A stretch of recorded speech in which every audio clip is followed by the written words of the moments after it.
Best thing to do.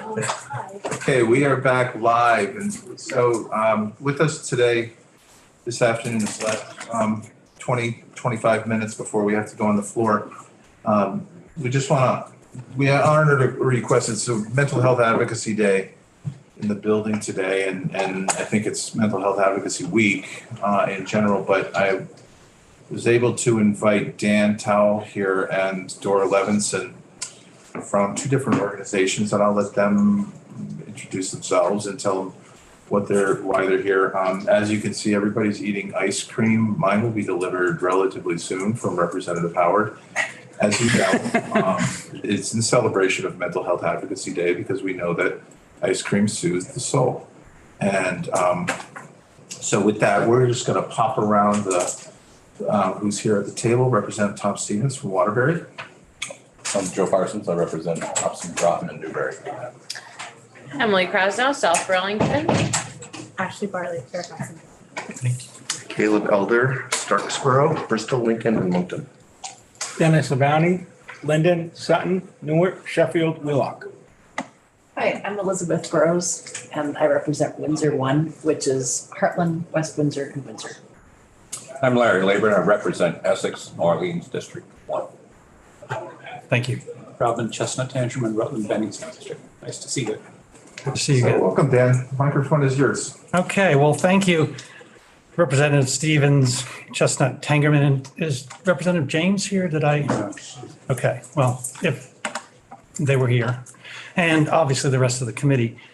As the chair of the committee mentioned, I am one of the sponsors for Mental Health Advocacy Day. If anyone listened to the stories, I told my story on Monday, my journey with my own mental health situation. I identify first and foremost as a peer, as someone who has lived mental health, substance use,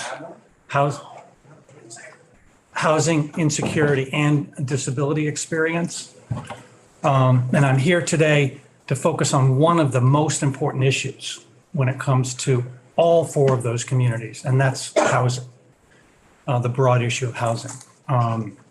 Again, my name's Dan Towle. I'm a resident of Montpelier, but I'm also the president of a management consulting firm based right here in Montpelier, and my firm is focused on facilitating change in the lives of marginalized Vermonters who have mental health, substance use, disability, and homelessness issues. So I'm here and I'm representing people like myself who've gone through the journey and in my case, fortunately, come out the other side. So, and in addition, we're currently working, my firm is currently working on two projects, two homeless/housing projects here in the state of Vermont. So what I wanted to touch on briefly today is first two overall recommendations, and then if there's time, is Ron Wild? Oh, hey, Ron. I sent Ron a copy of a white paper that has some ideas, and if there's time, I'd like to touch on those. And so, any questions before I dive in? Two projects. What are they? Unless that's part of your presentation, or just be interested to hear, like, what does that mean? Sure. First of all, I want to make it clear that I'm here as Dan Towle, a resident of Montpelier. You know, as we all probably know, here in Vermont, we wear multiple hats and sometimes it can be confusing. I just want to make that clear. I'm not here representing any of my clients per se, but the two projects that my firm is working on, I just came from the Montpelier Homeless Task Force meeting. The city of Montpelier hired us to do a needs assessment of homelessness in Washington County, and then put together a set of practical, actionable recommendations, both immediate, short, medium, and long term. So the immediate additions will focus on the specific homeless issues, but as you move out, as you all are well aware, on the time horizon, the solutions really boil down to housing and the right services at the right time. So, and then the other project it's related to that, but it's in southern Vermont. There's a social security, social services agency in Londonderry, and they're doing a comprehensive survey of, both written and focus group of the community, the homeless, and the service providers. So those are the two projects. So the two overall recommendations are not going to be surprising, I'm sure, to you folks. The first is more funding for low-income subsidized housing, number one. And number two is to streamline regulations and remove or reduce barriers for building all types of housing. And I want to just make the comment that what is it, H68? The bill, the zoning regulatory bill is a huge step forward, and kudos to those of you who are sponsoring that bill or are supporting that bill. If I have time, what I'm going to talk about today really are sort of additional steps or additional things that you potentially could consider as, either part of that bill or a separate bill. So I'll stop there before go any further. Any questions? Go right ahead. Okay, so is there time for me to talk about some of the specifics okay. So you all got a hard copy of this yesterday. I'm guessing that many of you have not had a chance to read it in detail. But it is on our webpage. But It is on our webpage. it's on your webpage as well. So what I'd like to do is just hit some high points, and then to the extent you have questions, we can drill down into detail. By the way, how much? We're going to stop here about 5:03, so we need to leave time for Dora as well. Okay, So just thank you for asking, but we're only going across the hall, so it's not that far. okay. We can stop at 5:03. Great. Well, the three recommendations in the white paper you saw, and by the way, the white paper, the primary drafter was a gentleman by the name of Will Eberly, whom some of you may know. He's currently the executive director of Recovery Vermont and VAMHAR, which is Vermont Association of Mental Health and Recovery. Did I get that right? Formerly, for a number of years, he was the AHS Field Service Director for this part of Vermont. And he, like me, is also a peer with lived mental health and co-occurring experience. The three fundamental recommendations in that white paper are number one, relate to expanding the use of accessory dwelling units and single residence occupancies. And, we throw around the acronyms ADUs and SROs. The second is to expand peer support and recovery coach services. And then thirdly, work towards creating an equity framework for affordable housing.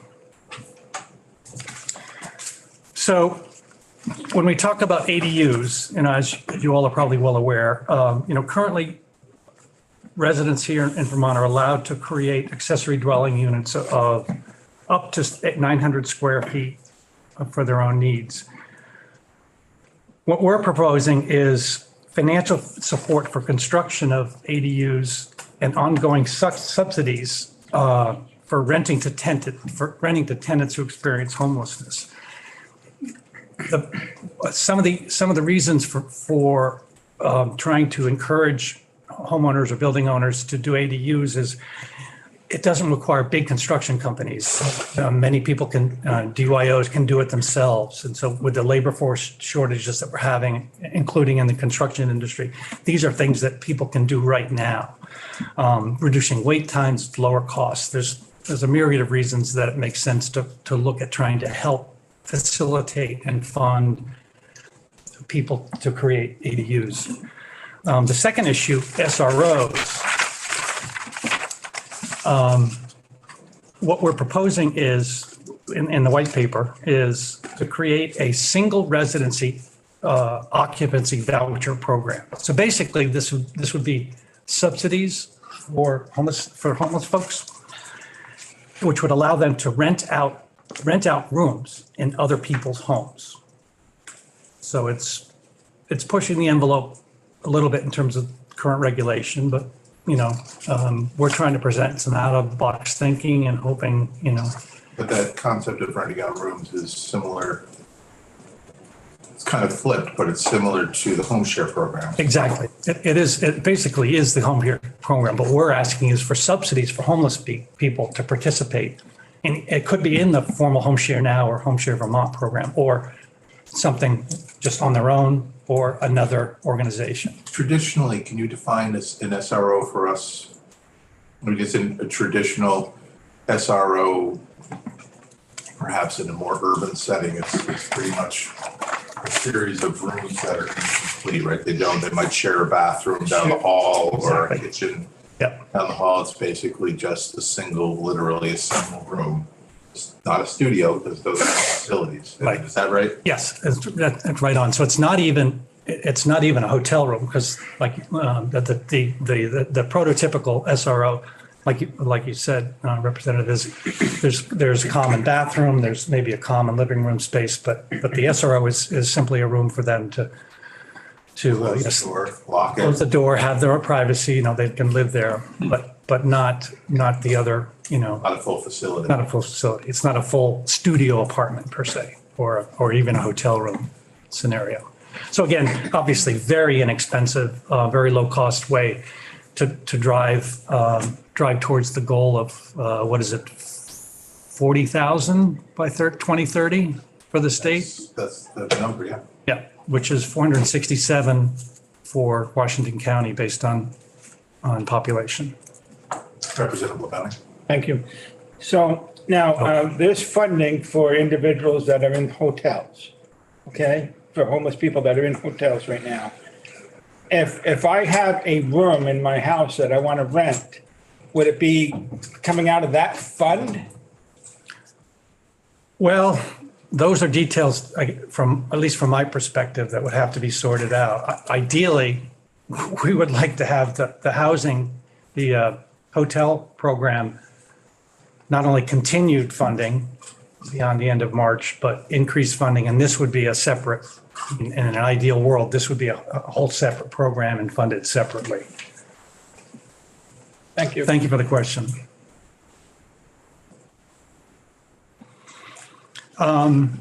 So that's recommendation one. Is that clear enough to everybody? Okay. Thank you. So the second recommendation, and this one's particularly near and dear to my heart, is the expansion of peer support and recovery coaches. If anyone heard my story on Monday, a peer support is, of my consulting firm, the underlying theme is peer support. As a matter of fact, the tagline is "Believe the Power of Peer." And the idea is, for those who aren't familiar, peer support it's a concept, broadly speaking, where people who have certain conditions or certain existential characteristics, helping other people with the same condition. So I'll use myself as an example. I have a major mood condition, which I've dealt with most of my life. I facilitate peer support groups for NAMI Vermont. I answer calls for Pathways Vermont as a peer for the warm line, the support line.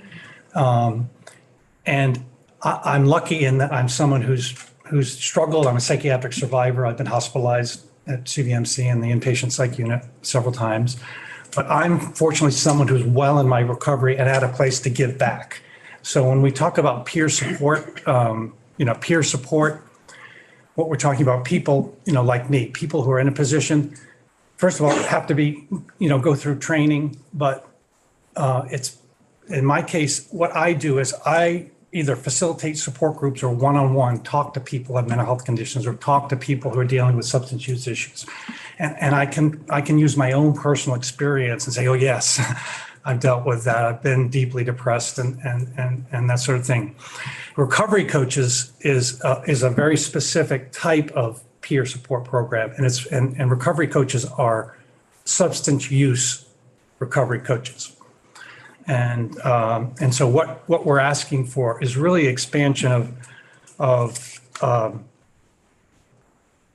funding for both mental health peer support programming. And last year there were two bills in the legislature, neither of which made it through. One was for peer support certification, the other was for peer respites in community centers. So that's the second recommendation is funding these services so that these folks could be these would be specifically people who have unhoused or housing insecurity experience, so they can work one-on-one and be part of expand the workforce, because as we're all well aware, whether it's substance use or housing or mental health, we lack workers, period. So this is one way to expand the workforce, as well as using individuals who have that experience themselves, which is a very powerful model. And there's a fair bit of research that substantiates how peer support as a concept is, nurses supporting other nurses, police officers supporting each other. So broadly, peer support is, it's deployed in all kinds of ways. But in this case, we're talking very specifically about mental health, substance use, and homelessness. Does that make sense? Okay. So the last issue is developing an equity framework for affordable housing. And essentially what we're proposing here is, right now, when it comes to allocation of funds for affordable housing, everybody does their best to try to get money into the right places in the right state. But the reality is, in many cases, the money goes to the largest affordable housing developers in the largest counties, in many cases. And what we're proposing conceptually, and this is just a concept, we don't have a detailed game plan, but conceptually the idea is to create an equity framework that would start to prioritize needs in the community, as opposed to who are the providers who have the deepest pocket or have the most lobbyists or the ability to capture these projects. So it's really about trying to turn the system a little bit so that we're identifying and getting the money to the corners of the state where they don't have big developers, and making sure that all of Vermont has access to funding for affordable housing, not just the bigger affordable housing developers, and not just the biggest counties. So that's it. Pretty short and simple. Hopefully. Are there any questions about the third? And just coming, I want to make sure we have time for Dora as well. So Representative Krasnow. Well, I just can't thank you enough for your work and your advocacy. And I've seen firsthand, so I'm in South Burlington, but in the Burlington area, I unfortunately have lost many friends over the last few years. One who ended up, he was sleeping at the airport, and unfortunately didn't make it. It's really hard a couple of years ago. And then I have a lot of friends who have, I think the peer support model is just outstanding. And I have friends who are now peer supporters themselves and have given back, and that keeps them sober. And so I really can't say enough about how wonderful those programs are. And just thank you so much. And your lived experience speaks volumes to people who are going through it. And glad to have you here. Great. Thank you. Thank you. And it's really heartening to hear people who've had positive experience with this Absolutely. whole notion of peer support and people Thank you. helping others with like conditions. Thank you. Thank you, Representative. Thank you. I served last year the last 2 years on healthcare. And so we delved in quite a bit to the peer support specialist.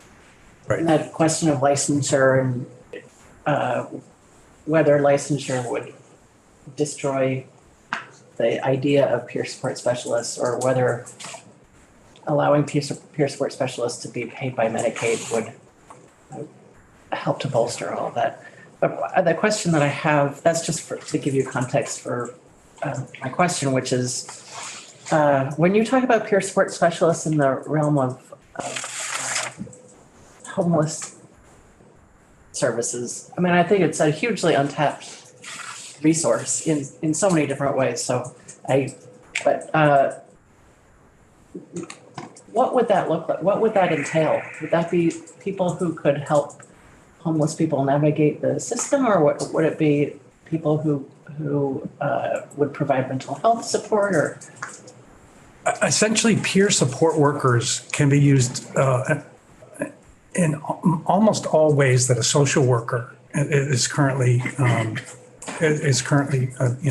deploying their own services in the community. So everything you mentioned, like navigation of the services in the community, just going out and spending time, providing one-on-one support for people, going to them in their home, in their space. There's a big need for peer support workers in the emergency rooms, in the hospitals, including for the homeless folks that are coming in, and including getting them from wherever their crisis may be to the emergency room, or even better, from where their crisis may be to a community-based services. And I'm on the board of ALISM, so I'll say ALISM, which is a two-bed peer respite in Rochester. So yeah, it's the peer, we talk about peer support workers in this context, we're talking about deploying them in any sort of a spectrum And of also places.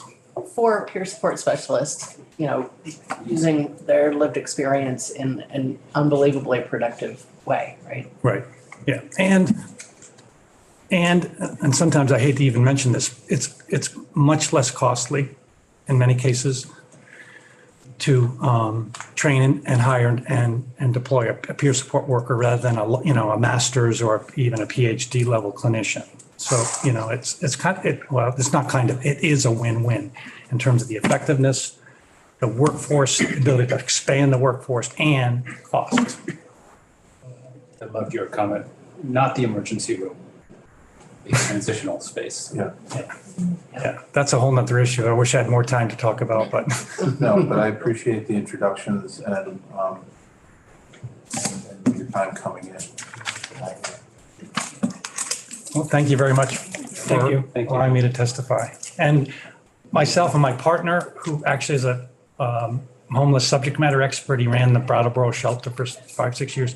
We'd be happy to come back at any point if you want to explore these or any other issues. Great, thank you. Thank you. Thank you. All right, and let's go right over to Dora for the last few minutes here. Dora, thank you for waiting.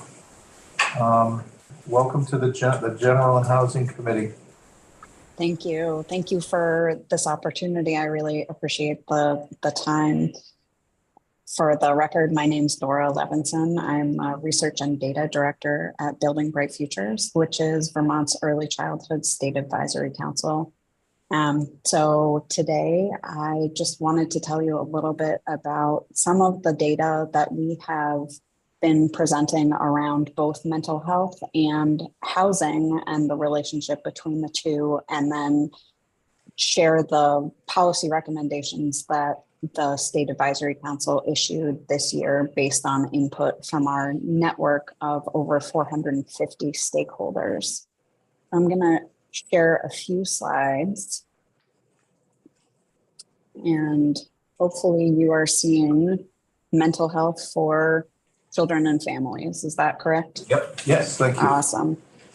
Okay, so I wanted to start with mental health. This is Mental Health Advocacy Day, but it is also something that we are seeing a striking increase that is impacting children and families. So there is a clear connection between housing instability and both short and long-term mental health. The trauma of any period of homelessness, even short-term, can have a major effect on future development. Children who experience homelessness may have significantly higher rates of emotional, behavioral, and both immediate and long-term physical health problems. Taking a step back from mental health related to housing, there's a broader trend to note. As you can see here, between 2018 and 2021 in Vermont, there has been a 60% increase in the proportion of children ages 3 to 8 with an emotional or mental health condition, including anxiety, depression, and a behavioral or conduct problem. There's also anecdotal evidence that the need for children's mental health services is increasing, not only in the number of children requiring services, but also the acuity of those needs. However, the utilization of services is not necessarily matching these increases. Mental health trends continue to be important to watch as we support children and families in recovering from the ongoing impacts of the COVID-19 pandemic. We are at a critical moment in the continuing public health emergency of childhood mental health, a moment which will have long-term consequences based on our action or inaction. I'm going to skip over this slide because I am sure that you are very familiar with data on both availability and affordability of housing in Vermont. I do want to share information about homelessness for young children. So the McKinney-Vento Homelessness Assistance Act defines homelessness as lacking a fixed, regular, and adequate nighttime residence, which includes sharing the housing of other persons, living in temporary housing and places not designed for regular sleeping accommodation. And there has been a striking increase in the number of homeless children under 9 enrolled in school, from 247 in the 2020-2021 school year to 398 in the most recent school year. Again, we only have a few minutes, so I want to just share the recommendations, the official recommendations from Vermont's Early Childhood State Advisory Council that include, the first is investing in housing programs and resources by means such as expanding the Family Supportive Housing Program and protecting manufactured home communities, supporting families by investing in trauma responsive shelters, transitional housing, and transportation resources and the related staffing, and ensure that children are able to attend school in their home districts if preferred. So there's a whole lot more information in the State of Vermont's Children 2022 year in review, which I sent to Ron a little bit earlier, as well as the full set of policy recommendations. And I know you have to leave in just a moment, but our team is available to support whatever your committee needs. And thank you again for this opportunity. Any questions in the last minute? I just want to thank you for being, acknowledging that we did run short on time, but this is information. I'm glad you provided the report. It will inform us as, we're striking out on many of these issues, and we will be striking out as not striking out as we failed. Hopefully. So we probably have, and which is why we have to continuously come back to it. So we have a question here from Representative Justin Tenterman. Quick question. Thank you for this information. The huge spike in children with mental health behavioral issues. I'm assuming a lot of that is related to COVID and the unsettling of schooling and care and housing. I'm also wondering if a piece of that is just better diagnosis and reporting. Do you have a sense of that? There are a lot of factors, and I think that Vermont does tend to report in a way that the rest of the country doesn't necessarily. So you'll see that there isn't necessarily that same increase in the U.S. as a whole. I think that there is a lot that's because of COVID, and it's a longer term trend that we are seeing. I think there again are a lot of factors, including substance use during pregnancy, and that can have a long term impact. And it's a longer answer than we have time for. Well, I think a lot of that awareness is probably due to Building Bright Futures. So thank you. Thank you. Thank you. Thank you so much for stopping in, and we'll be in touch. please do reach out if you have any questions. And thank you again for the opportunity. Thank you. Thank you. Thank you. Stay warm. Ron, if we can go offline, that'd be great. Thank you, committee. All right, we will